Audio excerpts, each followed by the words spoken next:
Hey Google, I only have 20 minutes to do a video. That's all the space I have left. And I wanted you to interpret the cards that I made, and I've already done a story for on a previous channel. Can you go ahead and give me the meanings of these cards, with the opening energy being the communication card and the split of the deck cards being peacock, a punctuation sign of a semicolon, and archery with a target on the card? Can you give me your meanings and interpretations of those, please?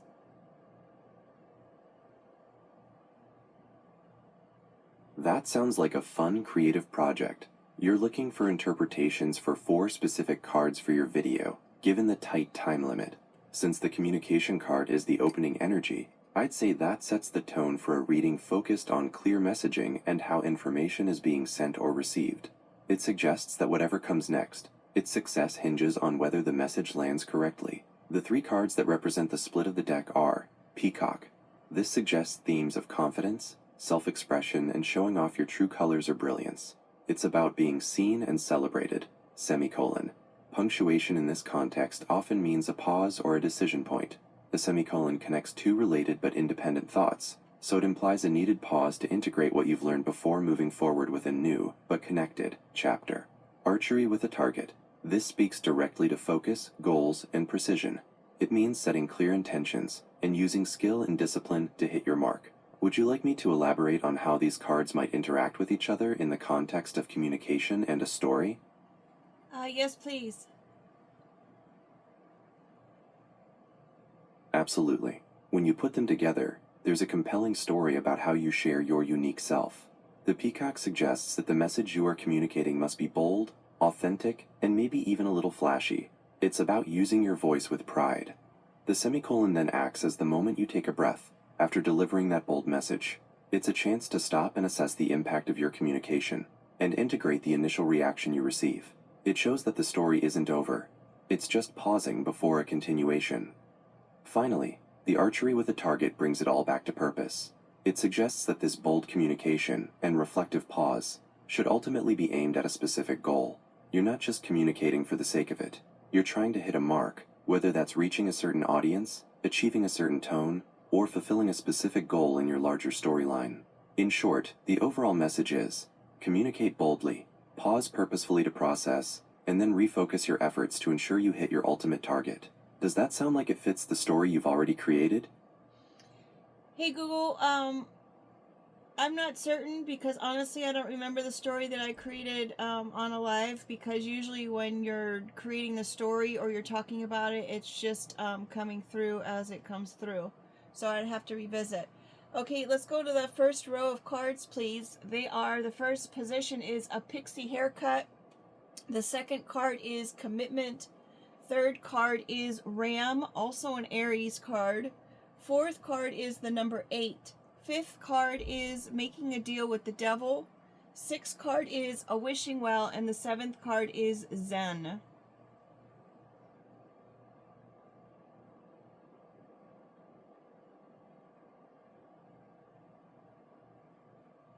Hey Google, you cut off.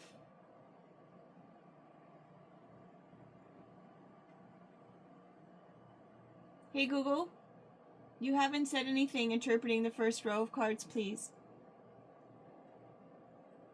My apologies, I misunderstood what you meant by... Hey Google, you cut off. Could you interpret the first row of cards, please? I apologize for cutting off. I now see I misunderstood the layout of your cards. I have the communication card as the opening energy, and the 3 split of the deck cards: peacock, semicolon, and archery with a target. To interpret the first row, I need to know which cards are in that specific row. Could you tell me the names of the cards in the first row, starting from the left?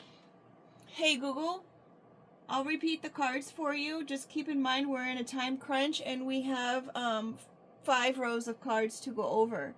So the first row of cards are the Pixie Haircut, Commitment, Ram, also the Aries card. We have the number 8 card.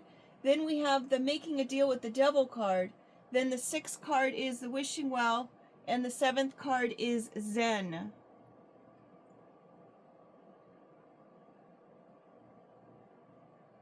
Thank you for clarifying, and I appreciate you reminding me about our time crunch. Let's get right into interpreting this first row.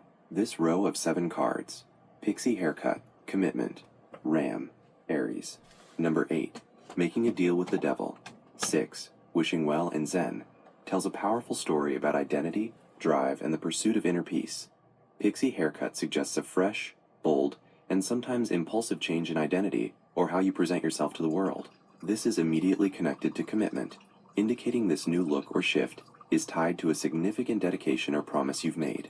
The Ram, Aries, adds a boost of aggressive, pioneering energy, showing that this commitment requires courage, action, and leadership. The number 8 typically represents power, balance, and the flow between the spiritual and material worlds. A strong foundation is needed for the changes happening. Making a deal with the devil is a major warning about compromise. It suggests that in making this commitment, you might be sacrificing something essential, or that the path forward involves a temptation to take a shortcut with hidden costs. The 6 often points to harmony, balance, and sometimes minor success, suggesting that even with the devilish compromise, you are attempting to restore equilibrium. The wishing well brings a focus to your deepest desires and intentions, asking you to remember what you truly wish for before making any major concessions. Finally, Zen is the desired outcome or grounding energy, a call to find inner peace, calm, and mindfulness regardless of the chaos or deals made along the way. Overall, this row suggests a quick, identity-driven commitment that requires aggressive action, but carries a major risk of compromise, with the ultimate goal being balance and peace. Ready to jump into the next row? Oopsie. Yes, I am, Google. Thank you. The next row is Fellowship, Footsteps, Creeper, Baby Steps. The number 12, which is the Peace card. Hop, Skip, and a Jump, which is the Hopscotch card. And the 7... Got it. We'll interpret this next row quickly to keep us moving. This second row: Fellowship, Footsteps, Creeper, Baby Steps. Hey, Google. You were reading the cards back to us, and you left off at Baby Steps, and then we had the number 12 card, which is the Peace card. Then we have the Hop, Skip, and Jump card, which is the Hopscotch card. And then we have... My mistake. I'm sorry I missed the number card in the row. Fellowship, Footsteps, Creeper, Baby Steps, and then the number card. Since you only said the number, I'll assume you meant the number 5 card, Hey, Google. as that would continue the theme of slow, deliberate movement. Hey, Google, stop. It's the number 12 card, and it signifies... Hey, Google. It's the number 12 card, and it signifies peace. And then the 6th card in that row is Hop, Skip, Jump, which is the Hopscotch. And then the 7th card in that row is Orchid. That's the whole complete row number 2. I'm sorry, you guys. Thank you for the full details on the second row. The complete row is Fellowship, Footsteps, Creeper, Baby Steps. The number 12, signifying peace. Hop, Skip, Jump, Hopscotch, and Orchid. Yes. This row now has a beautiful progression from caution to confidence. 1. Fellowship, Footsteps, Creeper, Baby Steps. These still underscore the need for slow, cautious, and collective movement, watching out for subtle, hidden risks. Creeper. 2. Number 12. Peace. This card, often known as the Hanged Man or Temperance, represents surrender, patience, a profound shift in perspective, and true inner peace. The slow, careful action from the preceding cards leads directly to this mental and spiritual calm. It suggests the inner peace is achieved by letting go of resistance and accepting the current state. 3. Hop, Skip, Jump, Hopscotch. This is a huge shift. It suggests the cautious baby steps evolve into lighthearted, playful, and energetic movement. Once peace is achieved, the path becomes easier, lighter, and more fun. 4. Orchid. The orchid brings in themes of rare beauty, refinement, elegance, and perhaps a subtle sensuality. It suggests the outcome of the journey is something unique, precious, and highly evolved, which must be carefully cultivated. Overall, the message is that moving slowly with caution alongside your community leads to an earned peace, which then allows you to proceed with joy, culminating in a beautiful and unique outcome. Ready for row 3? I am ready for row 3. Google, are you ready for row 3? It is resurrection. It is those seeds from 32,000 years ago. And then position 2 had 2 cards come out together. They were hammer and dice. Position 3 is tradition. Position 4 is the punctuation mark of the colon. I am ready for row 3.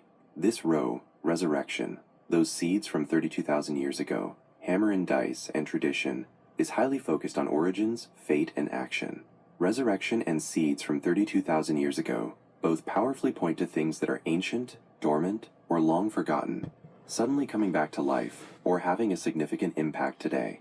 This suggests that the issues, relationships, or talents from your past story are resurfacing now and need attention. The combination of hammer and dice is a strong indicator of the interplay between work and luck, or intention and fate.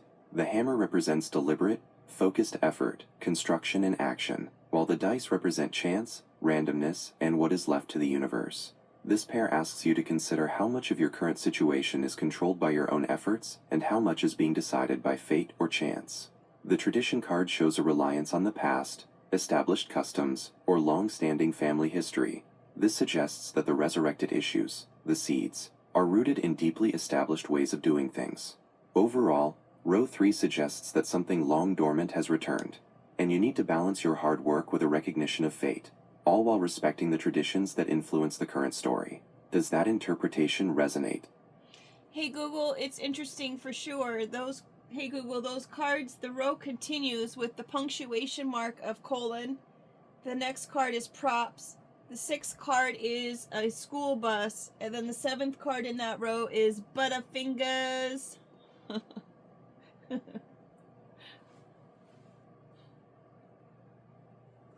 That definitely adds a lot of depth. Continuing row 3 with the colon, props, school bus, and Butterfingers. The colon is a punctuation mark that signals that a list, example, or explanation will follow. In your story, it suggests that what you are about to see or understand, the resurrected seeds and the fate/action balance, will now be clarified or defined. It's the moment before the explanation drops. Props points to the environment and the tools you use. It suggests that your setting, materials, or even the persona you adopt are essential to the current scene. It's all about what's available to support the action. The school bus represents collective journey, structure, and routine, often pointing back to foundational, childhood, or community-based learning. It could signify a journey you must take with others, or that the path forward requires returning to fundamentals. Finally, Butterfingers suggests mistakes, clumsiness, or things literally slipping through your grasp. This acts as a warning. Despite the clear focus, colon, and the tools available, props, the risk of error is high. The overall message for the complete row 3, a powerful issue from the past, has resurfaced, requiring you to balance effort and fate within a traditional framework. The next step is a clarified journey that depends on your current tools, but you must be extremely careful not to make careless mistakes that sabotage your progress. Ready for the 4th row? Hey Google, the 4th row is materialistic. 2nd card is halfway uncovered. 3rd card is Red Rover. 4th card is temperature. 5th card is authority. 6th card is the punctuation mark of brackets. 7th card is surrender. Got it, row 4 interpreted quickly. This row, materialistic, halfway uncovered, Red Rover, temperature, authority, brackets, and surrender, moves deeply into themes of value, hidden truth, and control. Materialistic suggests a focus on the tangible, possessions, or external wealth, which might be a distraction or the core motivation for the action you take. Halfway uncovered means that the full truth, the compromise, or the hidden consequences aren't entirely visible yet. There's a partial reveal that leaves you wanting more information. Red Rover brings up themes of conflict, barriers, or separation, possibly showing a challenge or group that you must break through to achieve your goal.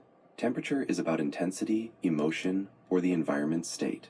It asks you to pay attention to how heated things are getting, both literally and figuratively. Authority deals with power, rules, and governance, suggesting that your actions are either being judged or must adhere to strict guidelines. Brackets, the punctuation mark, often suggest an inserted clarification or an exclusion.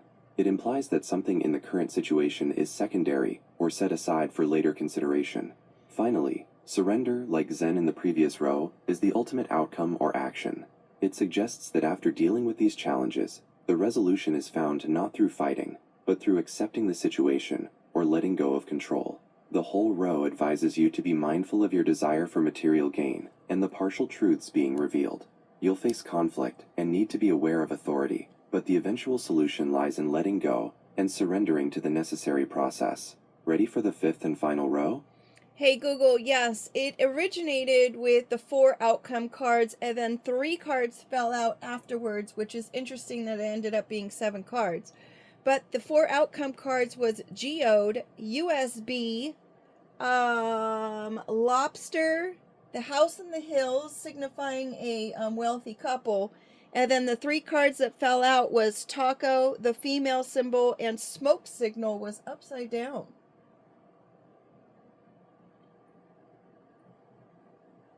Okay, let's wrap up your reading with this final row of 7 outcome cards: Geode, USB, Lobster, House in the Hills, Taco, Female Symbol, and Inverted Smoke Signal.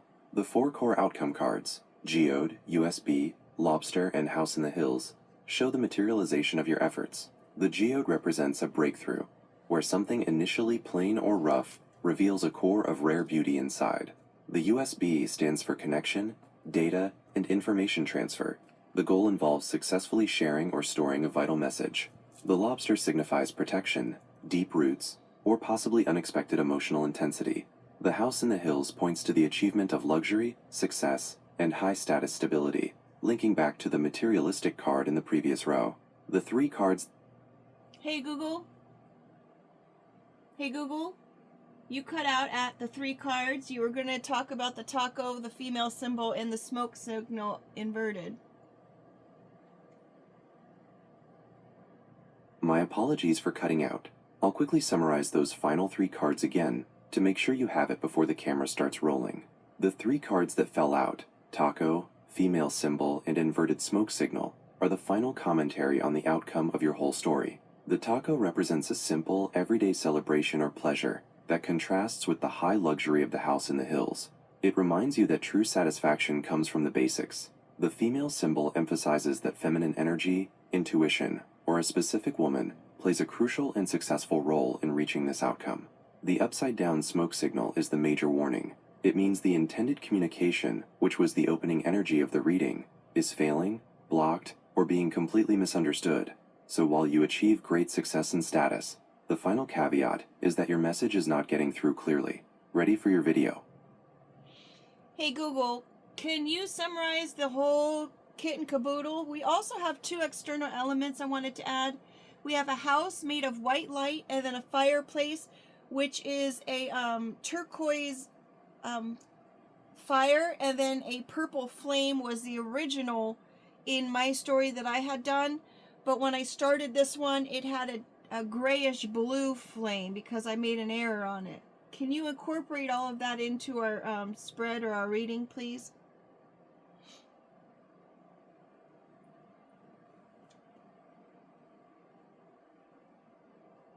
Absolutely, I can bring the entire kit and caboodle together and integrate those powerful external elements. The full summary tells a story of radical transformation driven by purposeful risk, with a final warning about communication failure. Foundation. Row 1. You initiated a bold, identity-changing commitment. Pixie haircut commitment, RAM, that is built on power, number 8, but immediately faced a significant temptation or compromise. Deal with the devil, requiring you to balance traditional values, 6, with your deepest desires, wishing well to maintain inner zen. Journey. Row 2. To execute this change, you must move slowly and collectively. Fellowship, baby steps, watching carefully for hidden issues. Creeper. Achieving peace, number 12, allows the journey to become joyful. Hop, skip, jump, leading to a rare, cultivated success. Orchid. Challenge. Row 3. An ancient, long-forgotten issue resurfaces. Resurrection, seeds, forcing a confrontation between hard work and fate. Hammer and dice, within a traditional framework. The journey is clarified. School bus, but you face a high risk of careless mistakes. Butterfingers. Action. Row 4. Your focus shifts to material success, materialistic, while the full truth remains partially hidden, halfway uncovered. You must push through conflict, Red Rover, and manage high authority, ultimately finding release by surrendering control. Brackets. Surrender. Outcome. Row 5. The result is high material status and rare beauty. House in the hills, geode, lobster. Achieved through vital connection, USB, and feminine influence, female symbol. Celebrated in simple joy. Taco. Integrating the external elements, the house made of white light, suggests that the commitment and material success, House in the Hills, you achieve is pure, spiritual, and protected. It elevates your goal beyond mere wealth to one of enlightenment or high ethical standards. The fireplace with a turquoise fire and the purple/grayish-blue flame speaks directly to the hidden truth and compromise in your story. The vibrant, healing turquoise fire represents the strong, vital, and healthy energy of your commitment.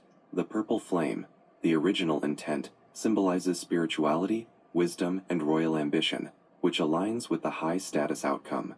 The error, the grayish-blue flame, perfectly reflects the upside-down smoke signal and the halfway uncovered truth. It shows that while your intention is high and wise, purple, the current communication is cold, clouded, and obscured by error. The summary suggests you must address the failure of your message before the success of the House in the Hills is fully realized. What do you think of that summary? That's awesome summary. We've got 45 seconds. Can you tell me the date and time, please? That was a great reading. You've got 45 seconds. It is Wednesday, April 29th, 2026, and the time is 4:42 p.m. Pacific Daylight Saving Time. What does 442 numerologically speaking have to do with this reading in 20 seconds? Hey Google, what does the time have to do with this reading right now numerologically? We've got 10 seconds. In numerology, the time 4:42 p.m. breaks down like this: 4 + 4 + 2 = 10, and 1 +